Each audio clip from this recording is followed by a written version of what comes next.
So today I'm with Chris. Now he started up this amazing idea called KiwiCash and KiwiCamp. What KiwiCamp is a service facility for campers, with the idea that it's pay to use services, and how you pay for those services is with KiwiCash. So tell me, how did you get started with this idea? So what happened is that we run on a truck stop, and that's my business. We've been running it for 7 years. Oh, okay. So we've got showers and laundries for the truck drivers. A lot of the drivers come in, they'll sleep in their truck, and they'll come in and have food, and they'll want to shower and do their laundry. Yeah. We started getting camper vans about 4 years ago. 2 years ago, we came in one night and there would have been an extra 60 campers here, I say, maybe 30 vehicles. Yeah. And I was walking through, and we know the truck drivers quite well. Walking past the bathrooms, and there's a truck driver who's waiting in line and was 8 deep for a shower. Yeah. And he sort of turned to me and quite gruffly said, "What the do you think you're running here? Are you running a campground or a truck stop?" And I said, "Look, fair enough. You guys come here to use those service. We need to build more facilities, but I'm not going to do the $2 coin again, because it just is plagued with issues. We've used the old, drop coins and the coins in the machine. It works, but you've got to have a change machine. You've got to empty it. You've got to count it. I've had 3 of them ripped off a wall in a year, so they cost a lot to reinstall, plus your services are out. You've got to empty them, you've got to bank them. You don't know who's using. I wanted to find out how many campers versus how many truck drivers were using our showers, and you get a big pile of $2 coins. It doesn't tell you anything. No. So I looked around the world actually for a system like ours, and it didn't exist, which I thought was bizarre. So it turns out we invented our own system. What you do is a user will buy one of these keys, they will go online, either download the app or go onto the website, set up a profile. From there you can top up your account balance with any credit card, and when you swipe on a gate, the gate will tell you how much it costs, and if you swipe again it opens. At the moment we charge $10 for entry, $2 for a shower, 20 cents to wash your dishes, $4 for laundry, power points. See, with NZMCA, I can pay with my credit card through an app, but there is credit card charges. So if you just wanted to spend, say, $2 on a shower, you're going to get charged every single time for using that. And it's not, we looked at doing it just PayWave at the start, but if you're a Kiwi, it's not too bad. If you're a tourist and your credit card's from Germany or whatever, you pay an international bank fee every time you swipe it, plus an exchange rate fee, plus the operator gets charged a percentage and an international fee. So it ends up paying for a $2 shower with a credit card, ends up costing them about $7, and the operator only gets about $1.40 after it's paid all its bills. That's not fair, and it's not ongoing. Whereas in ours, you get one charge when you top up your account, and that's it. We don't charge. We're not a bank. Banks don't like us much because we don't charge fees, but that's the whole point. We charge 20 cents for washing your dishes. Even if you were a Kiwi in New Zealand swiping your card, it would cost you more in bank fees than it would to do your dishes. So let's talk more about KiwiCamp, and what do people get when they visit one? So it's designed as one building that can cater for all your services. Now it depends where they are, depends what's available, but in every building we have toilets, and rubbish that's free. Which makes sense, because we've got issues at the moment with freedom camping. And that's the point. What we figure is that if you use our toilets and you use our rubbish bins, yes, an operator has to pay for that, but it's better than ending up in the environment. And it's minimising those waste streams is one of the really important things. They all have dishwashing facilities, showers, laundry, power points, so you're charging up your phones or your laptops or whatever. And it's secure, isn't it? Yeah, so and you lock it, so it's locked. Secure, which locks with the same key that you swipe with. Water, a lot of them, so water to fill up your caravan. A lot of them has pay-to-use dump stations. Pay-to-use ones? Pay-to-use, same tag, swipe it, open the dump station, use the dump station. then fill up with water. Power points, so if you're off grid and you want to come up and just charge up for say 3 hours while you go do your shopping. Now I've never seen anyone that you can go and just pay for power, like you have to pay for a whole campsite and you get all those services. I like that idea. Say you're traveling around New Zealand and you're staying at a Department of Conservation campground, which usually just has a long drop. Like, it's very basic but beautiful. It's stunning sights. Yeah, but after a couple of days you're probably desperate for a shower and you might need the facilities. So then you just whip around to one of these Kiwi camps. Exactly. So on the west coast we're building a whole network up on the west coast of the South Island in conjunction with Ngāi Tahu. Now Ngāi Tahu are really interested about the positive environmental effects you can have. How it's in reality going to work out is that go and stay at a dock camp or go stay at your whitebaiting spot or your favourite fishing spot that you've been going to for 30 years. When you come into town once a week to do your groceries, come and park with us because we've got nice big car parks that are easy to get into. Charge up your van, chuck your washing on, have a shower, go in, do your shopping, have a cup of coffee, come back and leave. I like that. And what it means is you're not going to compete with the dock campsites on a camping level because they're beautiful and that's why people come to New Zealand.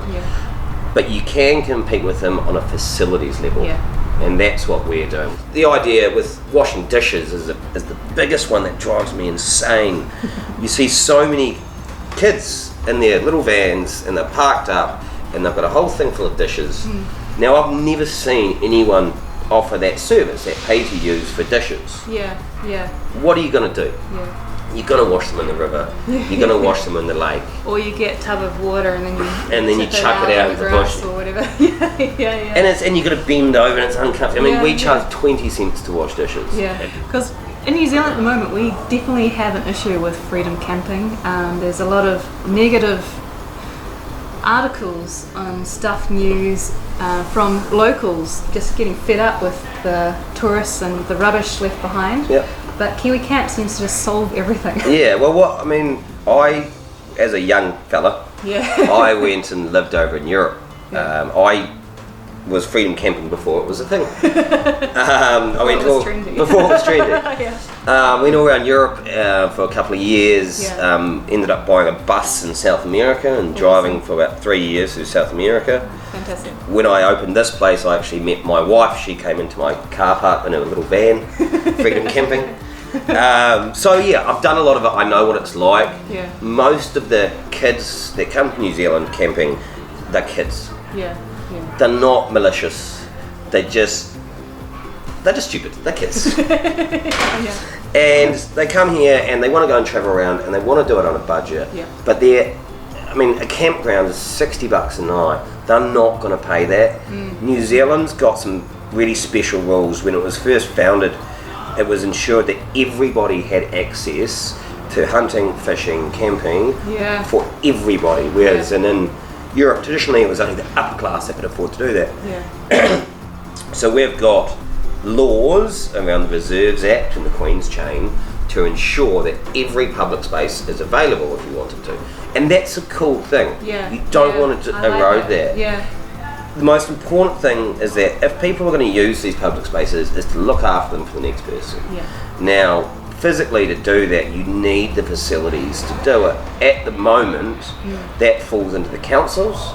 The council uses ratepayers' money, and where the locals hate it is that they're paying their tax for someone else's holiday, and that's not fair. True. Every time the rubbish bins gets emptied or every time the toilets get cleaned, someone has to pay for that, and it's local ratepayers. The whole idea about KiwiCamp is why, if we can make a system that makes it fair, those people who use it pay for it. You only pay for what you use. The money generated goes back to that site. It doesn't go to a government pool of money that disappears somewhere.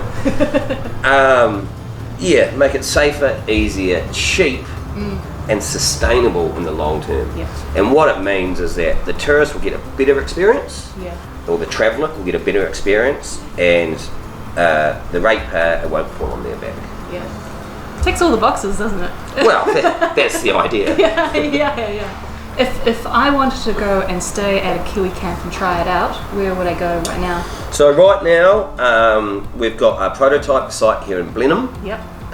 We've got a brand new one opened in Tikawiti, up in the North Island, and next to Waitomo Caves. Oh yeah. It's a good touristy site. Yeah, it's a very good tourist site. There's another one that we've retrofitted at a camp called Maricopa, which is about 20 minutes past the entrance to the caves. Sure. And that's a really classic small town New Zealand. There's no shops. Yeah. There's a little campground on the most beautiful beach, and there's goats and cows and llamas and emus and everything on the way. There's the Maricopa Falls with some beautiful waterfalls that nobody goes to. Yeah, so it's a real kind of hidden gem. Off the trail. We put one in a couple of weeks up in Waihi Beach. Yeah. Then Hokitika in the South Island, so that's on the west coast. Soon. Yeah, and that's coming in about a month. Okay. And then our National Park Village, which comes in about 2.5 months. It's end of April, I think it is.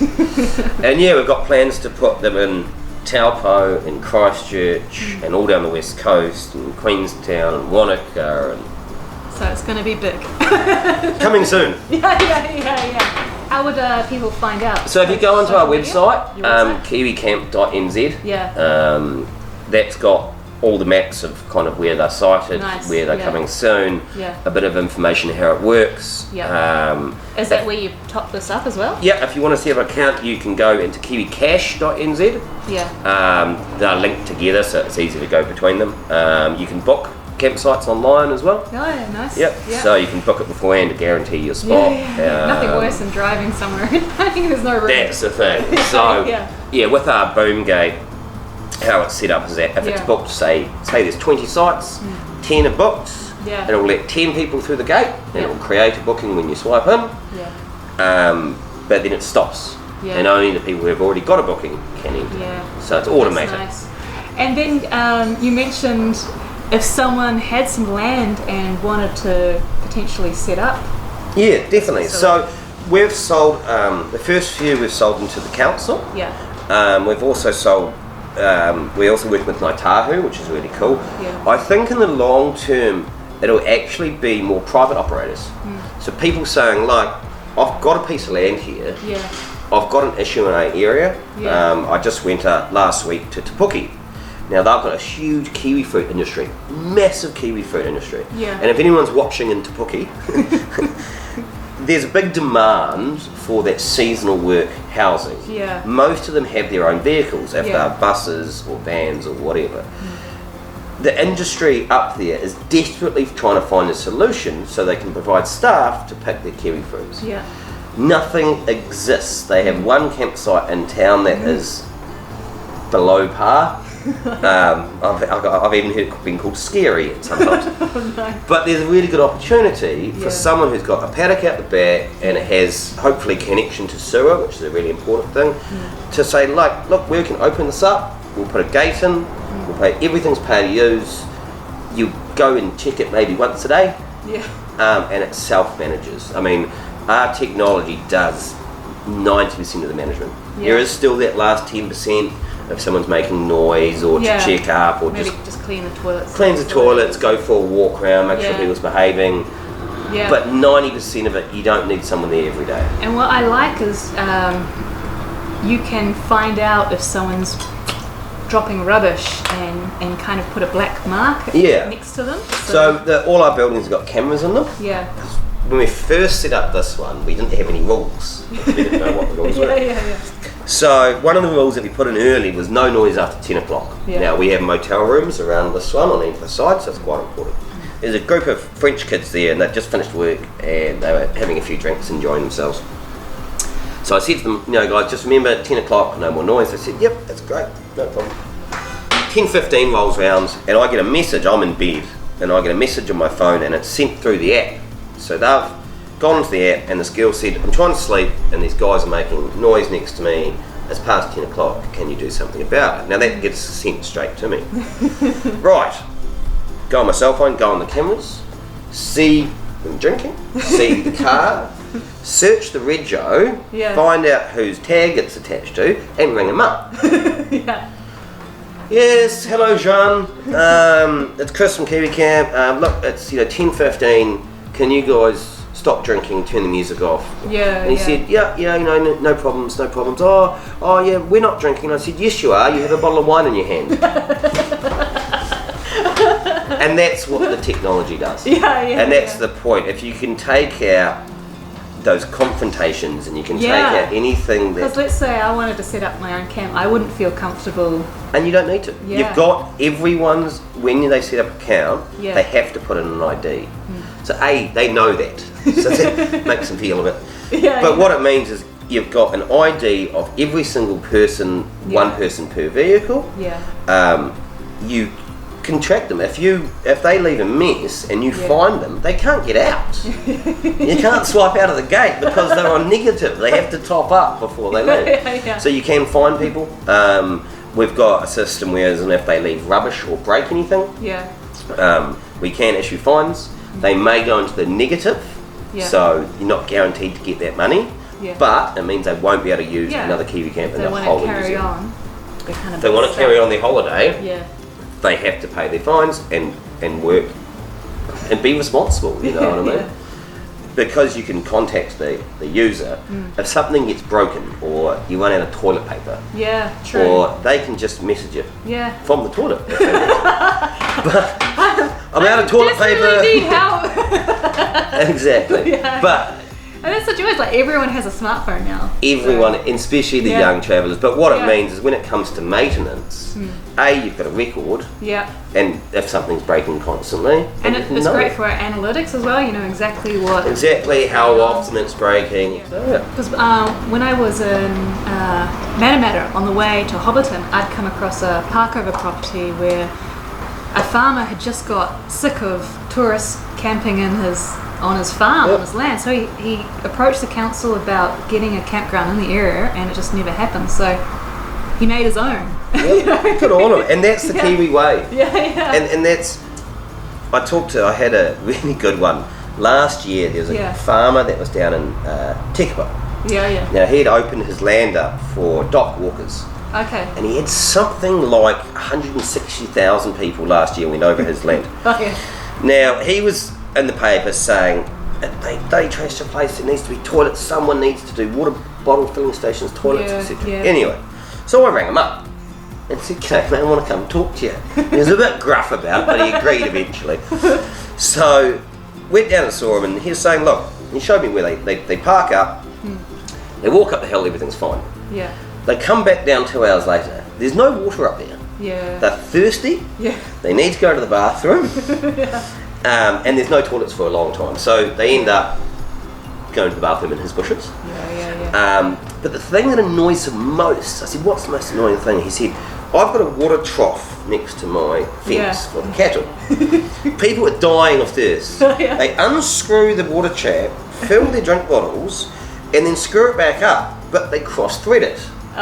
So it breaks it. So he reckons he fixes that every day. And I said to him, look, why don't we put a tap on it? We'll put one of our pods on it, one of our technologies that Tone does, and we'll charge 50 cents to fill your water bottle. And he did some quick sums in his head and went, that's quite a lot of money. And that's the point. If we can start doing solutions like that, I'm saying, look, why don't you build the toilets? And he said, why would I do that? I said, mate, if you're charging for them, only a little bit, but just enough to cover the cost, what it means is the tourist gets the services, the local farmer gets some income, and it's a win-win. And his bush area is pristine. That's the thing. And I mean, not everybody will use a toilet, some will still go pee around the back, but anyone that does is a win. And if you think about it, I get a lot of people saying, oh yeah, but it's not going to solve the problems, and no, it's not. But at the same time, people from Europe are used to paying to go to the toilet anyway. And how I see it is, even if we don't solve all the problems, if we can minimise some, that's a step in the right direction. Because at the moment, no one's stepping in the right direction. Grizzling and just no solutions. Pretty much. That's why we have KiwiCamp. Exactly. And you also mentioned cycle trails having toilets along that as well. Definitely. So that's the same thing about the guy in Tekebo. Yeah. You've got a lot of people that need those services. With the Kaikoura coast, they're doing a big cycle trail, which is going to be, I think, one of the best in New Zealand. Yeah, nice. It's going to. It's a perfect place. Oh, it's fantastic. It goes from the end of Picton. All the way down to Christchurch is the goal. Oh, wow. So they've built down the new highway in Kaikoura. They've got those cycle lanes. It's going to take the cyclists off the road. It's just a great thing. Oh, that is good. The problem is that they need toilets. Now, Kaikoura has a ratepayer population of, I think, about 12,000. Yeah.